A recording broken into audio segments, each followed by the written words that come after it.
এদিকে তাই তো, আমার ঘাড়টা প্রচন্ড ব্যথা করতেছে। ম্যাডাম, আমার দেখছেন আপনি?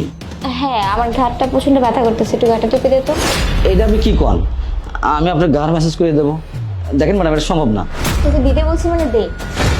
আচ্ছা ঠিক আছে ম্যাডাম।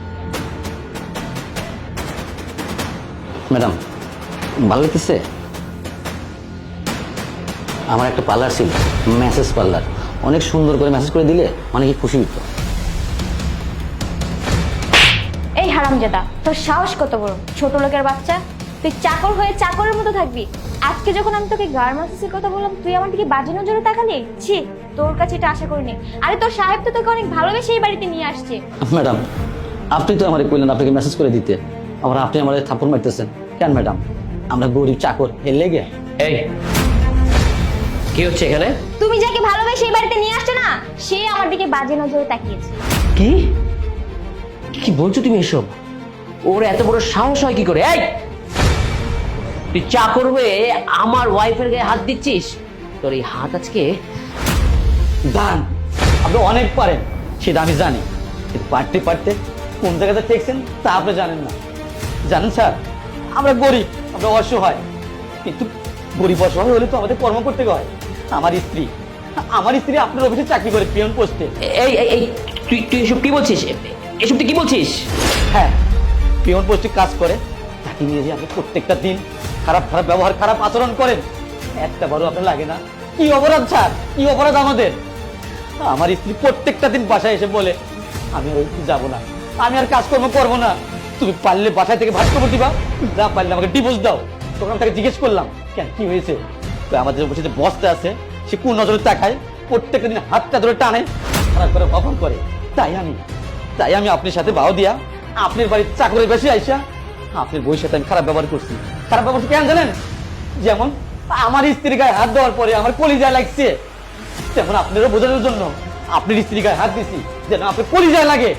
ম্যাডাম, আপনার স্বামীর চরিত্র ভালো না, সে প্রত্যেকটা দিন আমার স্ত্রীর শরীরে হাত দেয় এবং তাকে খারাপ খারাপ প্রস্তাব দেয়। আপনি বলেন আমি কি অপরাধ করছি আপনাকে হাত দিয়া? প্লিজ আর কিছু বলিস না, আর কিছু বলিস না। রেখা বিশ্বাস, থামো, তোমার কথা আমি কি শুনবো? ছি সৈকত, তোমার এতটা অধঃপতন হয়েছে? আরে আমার মধ্যে কি নাই? আমি কি দেখতে এতটাই খারাপ যে তুমি অন্য মেয়েদের দিকে তাকাচ্ছ? ভাইজান চলেন, আপনার সাথে আমি বেড শেয়ার করবো। মানে তুমি এসব কি বলছো? এখন তোমার লাগছে, তুমি যখন অন্য মেয়েদের দিকে তাকাতা, দিনের পর দিন একটা মেয়েকে ব্যাড লুক দিতা, তখন খারাপ লাগতো না? তখন কি আমার কথাটা তোমার একবারও মনে পড়েনি? দেখো রেখা, আমি আমি ভুলেই গিয়েছিলাম আমার ঘরে স্ত্রী আছে, আমারও মা আছে, আমারও বোন আছে। আমার স্ত্রীর সাথে হলে বা আমার বোনের সাথে হলে কতটুকু খারাপ লাগতো সেটা আমি আজকে উপলব্ধি করতে পারছি।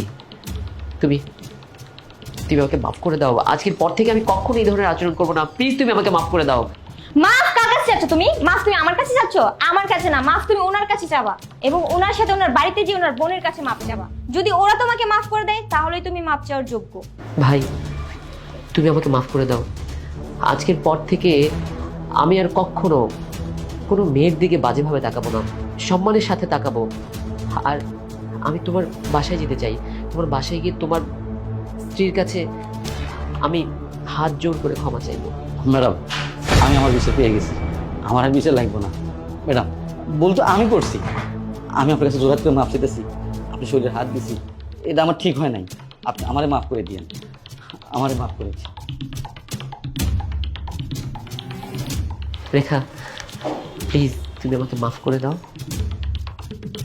রেখা।